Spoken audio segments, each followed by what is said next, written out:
নমস্কাৰ, মই কৃষ্ণমণি চুতীয়া। আজি 4টা দিন আপোনালোকে জানে যে অসমৰ প্ৰতিভাৱান এজন কণ্ঠশিল্পী আমাৰ মাজৰ পৰা হেৰাই গ'ল, ৰাজীৱ হদিয়া। আৰু আজি তাৰ গাঁৱৰ ঘৰলৈ আহিছিলোঁ, টুপচিঙা সেই গাঁওখনলৈ। 2011 চনতেই ৰাজীৱ হদিয়াই ৰাতিপুৱা এটা বেগ লৈ প্ৰায় 5 মান বজাত মোৰ ৰাজগড়স্থিত গুৱাহাটীৰ বাসগৃহত উপস্থিত হৈছিল।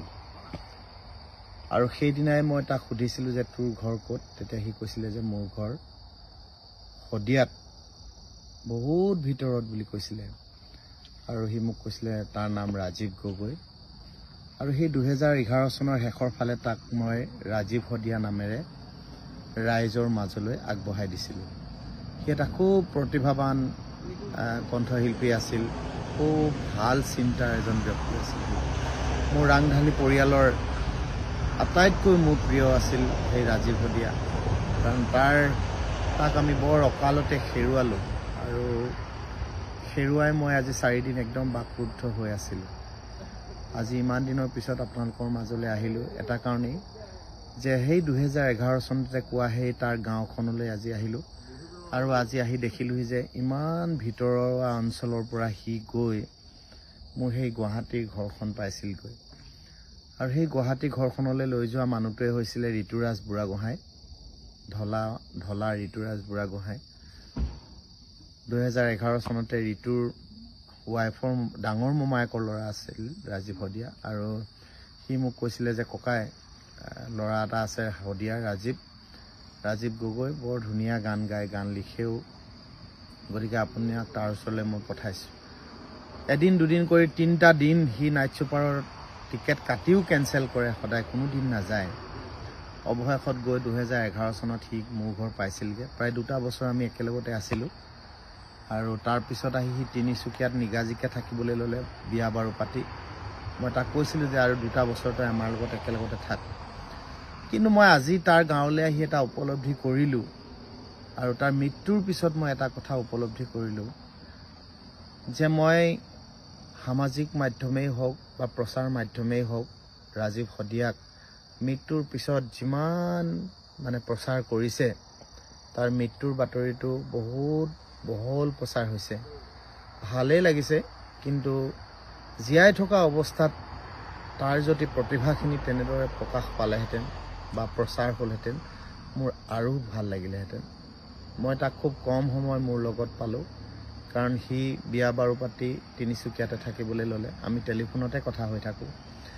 এইকেইদিন খুব সঘন যোগাযোগ আছিল বছৰৰ শেষৰ ফালে তাৰ লগত। আৰু ৰাংঢালী ৰিলিজৰ দিনাও সি এটা শুভেচ্ছা বাণী আপোনালোকলৈ পঠিয়াইছিলে, মই মোৰ পেজৰ জৰিয়তে আপোনালোকলৈ পঠাইছিলোঁ। সি আটাইতকৈ আনন্দিত হৈছিল ৰাংঢালী 25টা বছৰ যে অতিক্ৰম কৰিলে। আজি সেই টুপচিঙা গাঁওখন একদম নিজান নিপাল। এটা তাৰ কণমানি 7 বছৰীয়া ল'ৰা আছে, পৰিবাৰৰ মুখখন চাব নোৱাৰা অৱস্থা। মই সেই উপাসনাৰ চকুহাললৈ মই চাবই নোৱাৰিলোঁ। তাৰ মাক, দেউতাক, ককায়েক আৰু ভায়েক, আৰু গোটেই ঘৰখন সিয়ে চলাইছিল, গান গাই গাই। আৰু মই আজি এটা কথা উপলব্ধি কৰিলোঁ যে সি ইমান বছৰ গীত গালে, কিন্তু সি বাণিজ্যিক হ'বলৈ নিশিকিলে। কেনেধৰণে অৰ্থ উপাৰ্জন কৰি কেনেধৰণে মানুহে জীৱনটোক আগুৱাই নিব লাগে, সেইখিনি হয়তো সি বুজি উঠা নাছিল বহুদিনলৈকে। মই এতিয়া ৰাইজৰ লগত কথা পাতি গম পালোঁ যে শেষৰ পৰ্যায়ত সি বহুতখিনি কথাই বুজি উঠিছিলে। আৰু আজি মই গাঁওখনলৈ আহি মই একদম ম্ৰিয়মান হৈ পৰিলোঁ। বহুত দিনটো থাকিলোঁ তাৰ ঘৰত, প্ৰায় আধা দিনেই থাকিলোঁ। যিমান সময় বাগৰি গৈছিল সিমান গভীৰ হৈ গৈছিল মোৰ মনটো। আৰু সেইকাৰণে আজি কেইদিনমানৰ পৰাই তাক হেৰুৱাই একেবাৰে ভাল লগা নাছিল। মই সেইকাৰণে ৰাজীৱৰ মৃত্যুটো অনিবাৰ্য হ'বই, সকলোৰে মৃত্যু হ'বই। আমিও এদিন সেই একে পথতে আমি যাত্ৰী হ'ব লাগিব। কিন্তু কাৰোবাৰ পৰা কিবা পাব লগা থাকিলে তেওঁ সোনকালে গুচি গ'লে বহুত বেছিকৈ অশান্তি হয় মানুহৰ মন। তাৰ পৰা বহুত কিবা কিবি পাব লগা আছিল।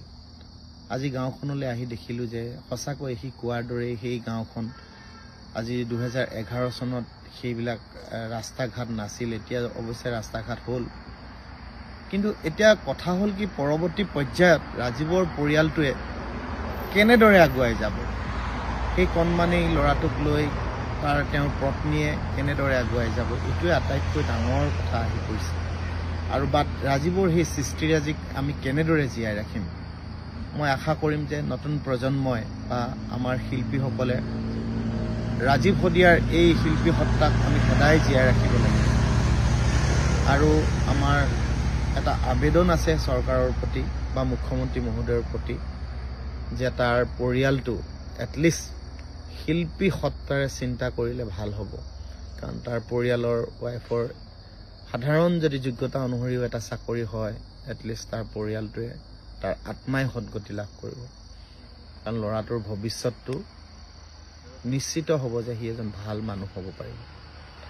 বহুতেই বহু আশা দি গৈছে। মই বহি থাকোঁতেই বহুত মানুহ আহিছে, বহুত গৈছে। আজি হাজাৰ হাজাৰ মানুহ তাৰ ঘৰলৈ সোঁত বৈছে। প্ৰত্যেকেই প্ৰতিশ্ৰুতি দি গৈছে, কিন্তু সেই প্ৰতিশ্ৰুতিবিলাক যাতে প্ৰতিশ্ৰুতি হৈ নৰয়, সেইটোৱে মই আশা কৰিম আজিৰ দিনটোত। আৰু মই আশা কৰিম যে মোৰ ব্যক্তিগতভাৱে মই ৰাজীৱ শদিয়াক যিমানখিনি তেওঁৰ শিল্পী সত্তাক জীয়াই ৰাখিব লাগে মোৰ ফালৰ পৰা মই সেইখিনি চেষ্টা কৰিম। আৰু আহিব লগা দিনবিলাকত এতিয়া আহিছে গৈছে মানুহ, ভাল লাগি আছে ঘৰখন। যেতিয়া মানুহ নহা হ'ব, সকলোৱে যেতিয়া পাহৰি যাব, অসমীয়া মানুহবিলাক আৱেগিক মানুহ, আপোনালোকে জানেই যে হঠাৎ পাহৰি যায়। আৰু মই ভাবোঁ যে যিসকলে প্ৰতিশ্ৰুতি দি গৈছে তেওঁলোকে এটলিষ্ট সেই প্ৰতিশ্ৰুতি ৰক্ষা কৰিব। আৰু ৰাজীৱৰ পৰিয়ালটো সদায় আপোনালোকে খবৰ ৰাখিব। আৰু চৰকাৰৰ প্ৰতি মোৰ এটা বিনম্ৰ অনুৰোধ, শদিয়াবাসীৰ প্ৰতিও মোৰ এটা অনুৰোধ, শদিয়াৰ যিসকল সামাজিক ব্যক্তি যিসকলে ৰাইজৰ লগত লাগি থাকে, বিভিন্ন দল সংগঠনৰ প্ৰতিও মোৰ অনুৰোধ যে ৰাজীৱ শদিয়াক সদৌ অসম ছাত্ৰ সন্থাই কৈছে যে এটা প্ৰতিমূৰ্তি ৰাজীৱ শদিয়াৰ হ'ব। এইটো খুব ভাল লাগিলে শুনি। আৰু শদিয়া অঞ্চলৰ ৰাইজেও যাতে এটা দাবী থাকিব লাগে যে তেওঁৰ পৰিয়ালটোৱে এটা সংস্থাপন পায়। দল সংগঠনৰো এটা দাবী হ'ব লাগে। শিল্পীসকলেও এইটো একেমুখে ক'ব লাগে ৰাজীৱৰ পৰিয়ালটোৱে এটা সংস্থাপন পাব লাগে। আৰু মুখ্যমন্ত্ৰী মহোদয়লৈও আমি শিল্পীসকলৰ পৰা আমি এটা অনুৰোধ জনাইছোঁ ব্যক্তিগতভাৱেও, যে অসমৰ বৰ্তমান মুখ্যমন্ত্ৰীগৰাকী হৈছে আমাৰ সাংস্কৃতিক, বৌদ্ধিক আৰু আধ্যাত্মিক সকলো দিশৰ পৰাই তেওঁ অসমৰ মানুহৰ সহৃদয়ত আছে। আৰু সেইকাৰণে নিশ্চয় ৰাজীৱ শদিয়াৰ এই পৰিয়ালটোৰ কথা এবাৰ হ'লেও ভাবিব মুখ্যমন্ত্ৰী মহোদয়। আৰু অনাগত দিনত ৰাজীৱ শদিয়াৰ এই পৰিয়ালটোক এটা সংস্থাপন পোৱাৰ আশা কৰিম আমি। মনৰ কথাখিনি কাকনো প্ৰকাশ কৰিম বুলি ভাবিয়েই এই কথাখিনি সকলো ৰাইজৰ লগত একেলগে কথা পাতিব বিচাৰিলোঁ যে আপোনালোকৰ অনুভৱবিলাক কেনেকুৱা আৰু আপোনালোকেও কি কৰিলে ভাল হয়, আপোনালোকৰ ভাল দিহা পৰামৰ্শ আমাক দিব। আৰু যাতে কোনো শিল্পীয়ে এনেদৰে খুব কম দিনৰ মাজতে আমাৰ মাজৰ পৰা হেৰাই নাযায়, সেইটোৱে ভগৱানৰ ওচৰত প্ৰাৰ্থনা কৰিম। কাৰোবাৰ পৰা কিবা পাব লগা থাকিলে কোনোবা সোনকালে হেৰাই গ'লে বেয়া লাগে। সেইকাৰণে মই সকলো ৰাইজক এটা অনুৰোধ কৰিছোঁ যাতে ৰাজীৱ শদিয়াৰ এই পৰিয়ালটিক কোনেও যাতে পাহৰি নাযায়, তাৰ প্ৰতি মোৰ এটা বিনম্ৰ অনুৰোধ থাকে। ধন্যবাদ।